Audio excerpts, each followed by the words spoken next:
Hi, welcome back to my channel. Telangana రాష్ట్రంలో sarpanch elections ఎప్పుడు?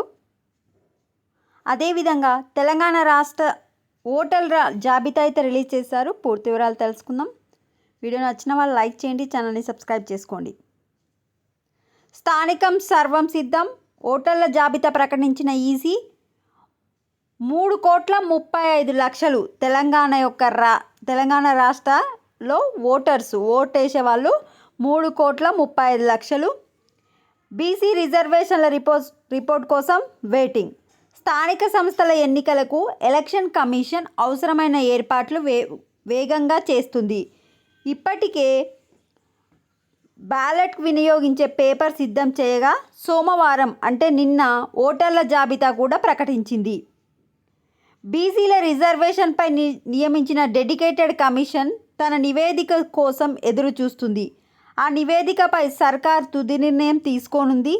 రిజర్వేషన్లు ఖరారు చేసి వివరాలు ఎన్నికల కమిషన్కి అందిస్తే ఎన్నికలు నిర్వహించడానికి ఎలక్షన్ కమిషన్ సిద్ధంగా ఉంది.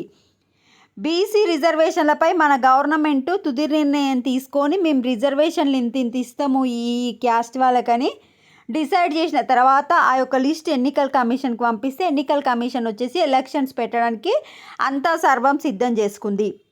సర్పంచ్తో పాటు ఎంపీటీసీ, జెడ్పీటీసీ, మున్సిపాలిటీ ఎన్నికలు ఫిబ్రవరిలోనే కంప్లీట్ చేయాలని ఎన్నికల కమిషన్ అయితే కసరత్తు చేస్తుంది. సర్పంచ్ ఎన్నికలకు జనవరి చివరి వారంలో నోటిఫికేషన్ ఇచ్చి ఫిబ్రవరిలో కంప్లీట్ చేయాలని చూస్తుంది. ఈ యొక్క గ్రామ పంచాయతీ ఎలక్షన్స్ అనేవి 3 దఫల్లో అంటే మూడు అంటే ఒక వీక్ ఒక్కొక్క దగ్గర, ఇంకో వీక్ ఇంకో దగ్గర, ఆ విధంగా 3 ఫేజ్లో జరపాలని చూస్తుంది. సర్పంచ్ ఎలక్షన్స్ ముగిసిన వెంటనే జెడ్పీటీసీ, ఎంపీటీసీ, మున్సిపల్ ఎన్నికలు జరిపేందుకు రెడీ అవుతుంది. ఎందుకు అంటే మార్చిలో వచ్చేసి ఇంటర్మీడియట్ 10వ తరగతి పరీక్షలు జరగనున్నాయి. ఆ వెంటనే డిగ్రీ ఎగ్జామ్స్, ఇతర పీజీ ఎంట్రన్స్ ఎగ్జామ్స్ జరగనున్న నేపథ్యంలో అంతకు ముందుకే స్థానిక సంస్థల ఎన్నికలు పూర్తి చేయాలని ఈసీ ఎలక్షన్ కమిషన్ కసరత్తు ప్రారంభించింది. సో ఎన్నికలు వచ్చేసి మనకు జనవరిలో నోటిఫికేషన్ వచ్చి ఫిబ్రవరిలో కంప్లీట్ అయ్యే అవకాశాలు ఎక్కువగా ఉన్నాయి. అయితే ఇప్పుడు ఎన్నికలు వస్తున్నాయని తెలుస్తుంది కనుక గెలుపు గుర్రాల కోసం వేట. రాజకీయ పార్టీలను క్షేత్రస్థాయి నుంచి బలోపేతం చేయాలంటే సర్పంచ్ ఎన్నికలే కీలకం. అందుకే అన్ని రాజకీయ పార్టీలు స్థానిక ఎన్నికల్లో సత్తా చాటేందుకు సిద్ధమవుతున్నాయి. పార్టీ గుర్తులను ఈసీ అనుమతించదు. అభ్యర్థులు కీలకం కాబట్టి గెలుపు గుర్రాల కోసం వేట ప్రారంభించాయి. సర్పంచ్ ఎలక్షన్స్ అనేవి పార్టీలకు అతీతంగా అంటే గుర్తుల మీద నిలబడతారు. అది పార్టీల గుర్తులు కాదు, వేరే వివంగరము, గౌను అట్లా వస్తాయి కదా, రింగు అట్లాంటి దాంట్ల మీద నిలబడతారు. సో ఎవరైనా నిల్చోబెట్టవచ్చు, కానీ వాళ్ళు గెలవాలి. 6 గ్యారంటీలతో పాటు రైతు భరోసా, భూమి లేని రైతు కూలీలకు ఆర్థిక సాయం, కొత్త రేషన్ కార్డు వంటి స్కీమ్ ప్రచారం చేసి అత్యధిక స్థానాలు కైవసం చేసుకోవాలని అధికార కాంగ్రెస్ పార్టీ రెడీ అవుతుంది.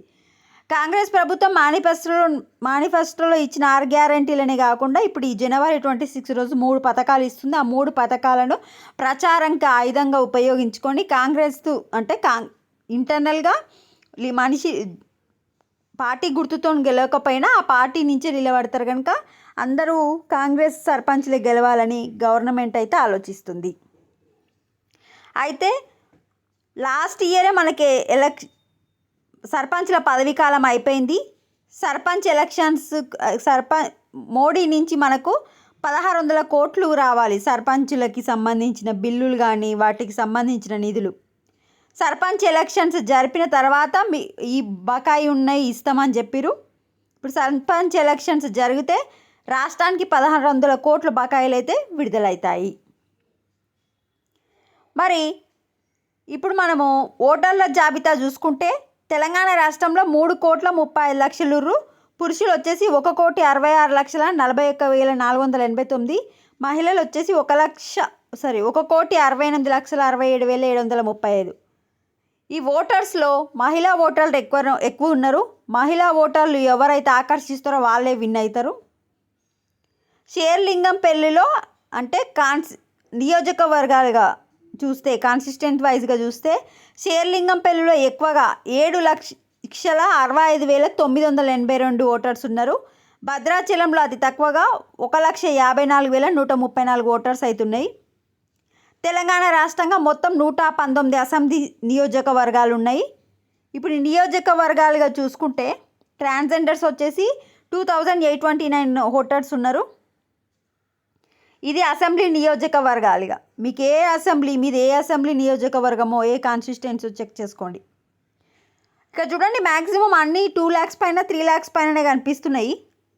బట్ సిటీ దగ్గరకు వచ్చినాక అన్ని 5 lakhs 6 lakhs ఉన్నాయి. ఒకసారి చూసుకోండి. పటాన్చేరు అంటే సిటీ అవుతారు కదా, అవుట్స్కట్ కదా, అందుకే 4,19,569 ఉన్నారు.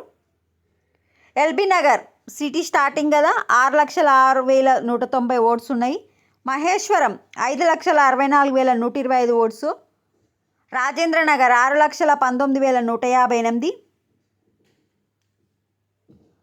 మెడ్చల్ 6,72,534. మల్కాజ్గిరి 5,13,356. కుత్బుల్లాపూర్ 7,34,155. ఫస్ట్ షేర్లింగంపల్లి అయితే సెకండ్ హైయెస్ట్ వచ్చేసి కుత్బుల్లాపూర్. తర్వాత కూకట్పల్లి 4,86,094. ఉప్పల్ 5,43,112. ఈ విధంగా ఎక్కువ ఓటర్స్ ఉన్న నియోజకవర్గాలు వచ్చేసి సిటీ దగ్గరలో ఉన్నాయి. ఇక రిమైనింగ్ అన్నిట్లలో 2,50,000 2,50,000 లోపలనే ఉన్నాయి మ్యాక్సిమం. షేర్లింగంపల్లి హైయెస్ట్ అని ఇచ్చిరు కదా, షేర్లింగంపల్లి ఎంత అంటే 7,65,982 షేర్లింగంపల్లి. సో ఒక 30,000 తక్కువ పడ్డాయి అంతే. 31,000తోని కుత్బుల్లాపూర్ సెకండ్ ప్లేస్లో ఉంది ఓటర్స్లలో, షేర్లింగంపల్లి ఫస్ట్ ప్లేస్లో ఉంది. ఇవి ఓటర్ల జాబితా అన్నమాట.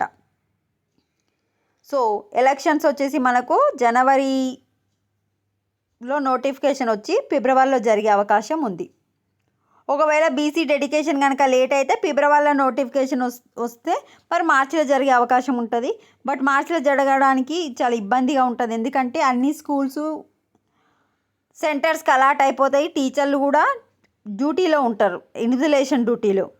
ఎలక్షన్స్ జరపాలంటే మనకు కావాల్సింది టీచర్సు, ఈ నాన్ టీచింగ్ స్టాఫే కనుక వాళ్ళందరూ ఖాళీగా ఉన్నప్పుడే చూసుకొని పెడతారు. మ్యాక్సిమం 90% అయితే మనకు ఎలక్షన్స్ వచ్చేసి ఫిబ్రవరిలో జరగడానికి అవకాశం ఉన్నాయి. మరి మీరేమనుకుంటున్నారు? మీ అభిప్రాయం ఏంటి? పూర్తి వివరాలు మీ అభిప్రాయాన్ని కామెంట్ సెక్షన్లో మెన్షన్ చేయండి. వీడియోని లైక్ చేయండి నచ్చిన వాళ్ళు. ఛానల్ని సబ్స్క్రైబ్ చేసుకోండి. Thanks for watching.